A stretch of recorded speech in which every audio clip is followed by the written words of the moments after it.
the American Friedman, Milton Friedman and Rose Friedman, his wife, did not see any special benefits from higher education beyond what accrued to the graduate himself or herself.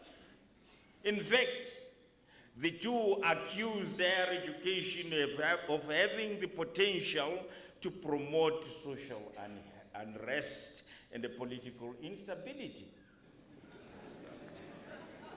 Later economists, using conventional rate of return analysis, found that the typical estimates of the rate of return from primary schooling were substantially higher than those for advanced schooling. These studies had a disproportionate impact on the thinking and policies of the international donor community, especially the World Bank, which then used this financial muscle to influence African governments to downgrade higher education in favor of primary and secondary schooling. Thus, between 1985 and 2000, when this view reigned, higher education, especially in Africa, suffered dislocational consequences, such as severe cuts in investment in research and teaching infrastructure. In the meantime, Zimbabwe troubles piled on us. In the meantime, for Zimbabwe, troubles piled on us in battalions as sanctioned further undermined our capacity to sustain even that little that we had achieved following our hard-won independence. The paradox, Your Excellency, is that just as the Western international donor community was maliciously wreaking such sheer havoc on higher education in Africa and in Zimbabwe in particular, it was also a time when the world was fast transforming into a knowledge-based global economy with intellectual skill replacing physical capital in the search for current and future sustained growth.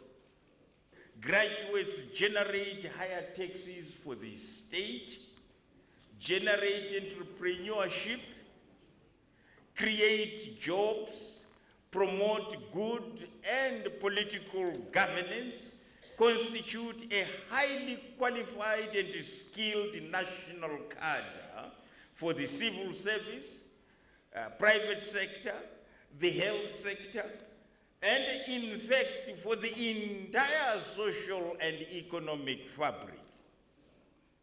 In addition, research from such institutes in Zimbabwe as the SIRDC, the medical laboratories, and agricultural research stations immediately and innovatively feed into the productive sectors.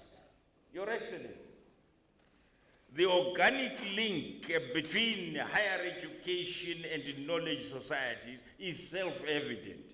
And clearly, if we continue to neglect higher education, we shall forever continue to lag behind the developed countries of the North. We therefore need to redouble our investment efforts in this sector. In this context, we sincerely applaud the remarkable prudence and foresightedness in the current policy of government under your visionary leadership to have a university in every province.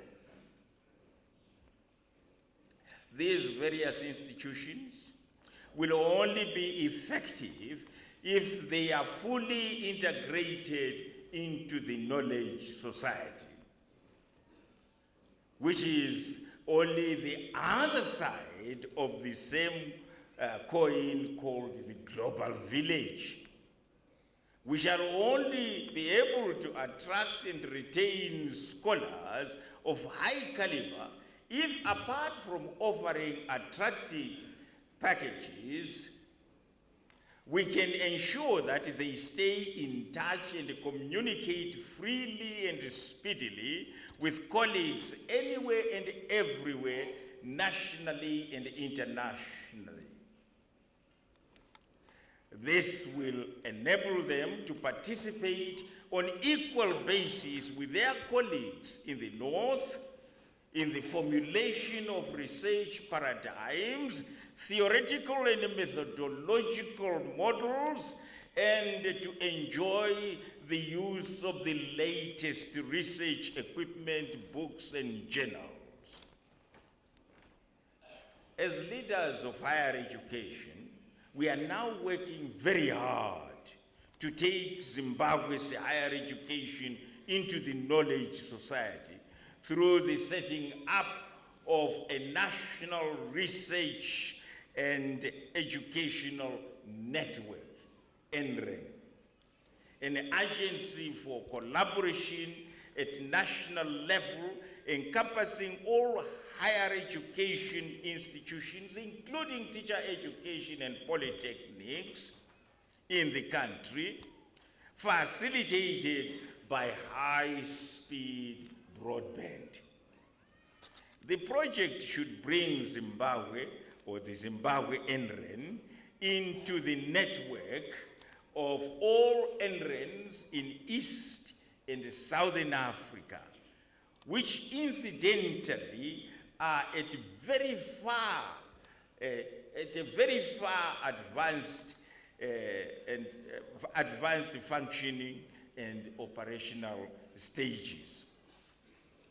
The ultimate goal, Your Excellency, is to link these regional African NRENs under Ubuntu Alliance, under Ubuntu Net Alliance, to the research resources of GIANT, a consortium of European NRENs.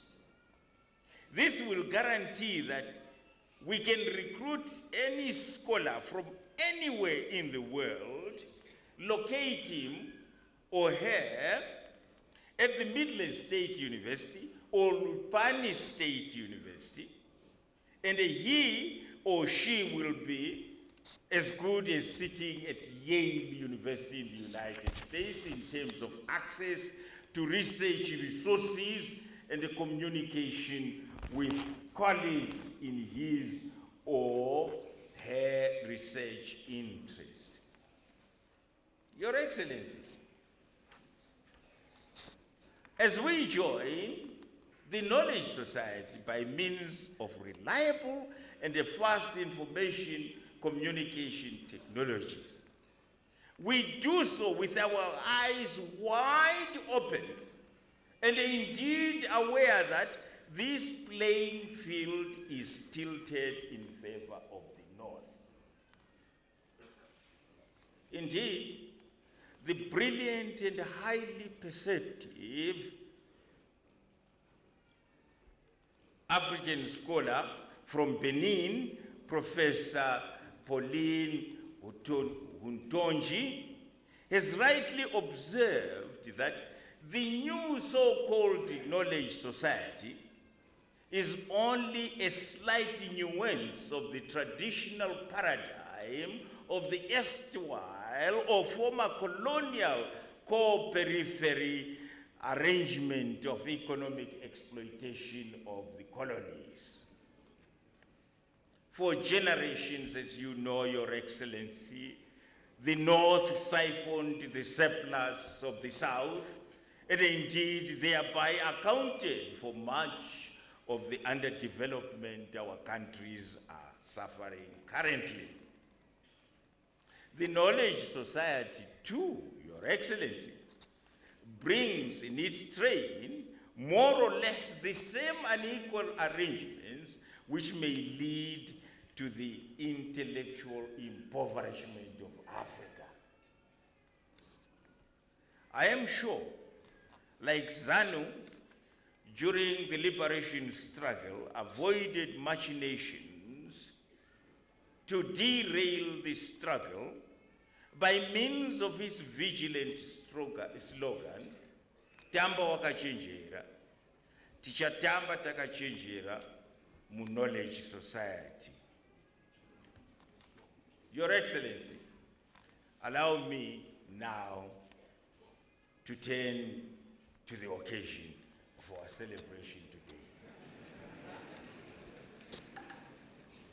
As we celebrate the triumph and deserved conquest of our diligent students across the various faculties, I wish to point out that mainly due to our own localized recession and economic downturn that we are currently recovering from as a nation, it has not been an easy road for us to travel during the year.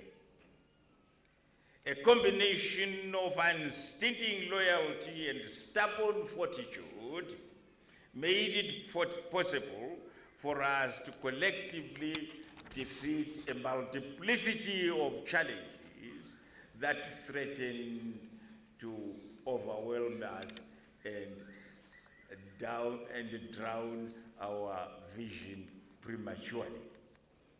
We obstinately marched on, and we are therefore most delighted indeed to present to you, Your Excellency, a total of 1,399 men and women waiting to be kept by you today.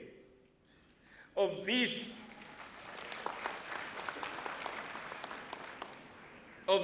graduate body, 1,262 are undergraduates, while these 137 are postgraduates, and 120 are receiving their degrees with first classes.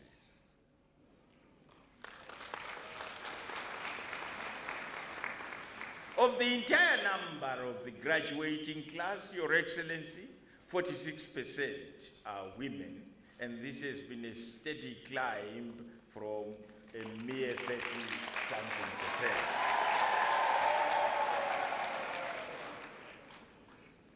Your Excellency, it is my pleasure to inform you that the second law school in the country, and the first in post-independence Zimbabwe, our Faculty of Law has come of age.